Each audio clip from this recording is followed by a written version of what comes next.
ఈరోజు మనుషుడు sorry చెప్తానికి interest లేదు. జస్టిఫికేషన్, నేను చేసింది రైటే, నాకు ఇలా అనిపించింది కాబట్టి రైటే, నువ్వు అలా చేసావు కాబట్టి నేను ఇలా చేశాను. No, be ready to say sorry. ఈ లోకంలో కొన్ని విషయాలు నేను చూస్తాను. అప్పుడు సైకాలజిస్ట్ అంటారు, ఎక్కువ సారీ చెప్పకండి అయ్యా, సారీ చెప్తే ఏమైపోతావు, చులకనైపోతావు, సారీ చెప్పద్దు ఓరికే. కానీ వాక్యం చెప్తుంది, నువ్వు సారీ చెప్పు. ఎందుకు? Be the first apologize. నువ్వు సారీ చెప్తావు, నువ్వు తగ్గించుకుంటావు. వారి దృష్టిలో నువ్వు నీచంగా అల్పంగా కనబడచ్చేమో, దేవుని దృష్టిలో ఘనంగా కనబడుతున్నావు. నువ్వు సారీ చెప్పిన దానికి వారిని నేను టేక్ ఇట్ ఫర్ ఈజీ తీసుకొచ్చామో, అక్కడ ప్రమోషన్ కలుగుతుంది. జాగ్రత్త.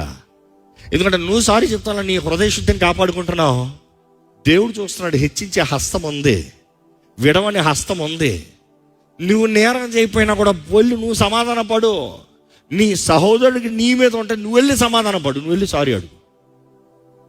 ఎందుకంటే దేవుడు అంటాడు, అప్పుడు నేను అంగీకరిస్తా, అప్పుడు నీ బలిని అంగీకరిస్తా, నీ జీవితాన్ని అంగీకరిస్తా.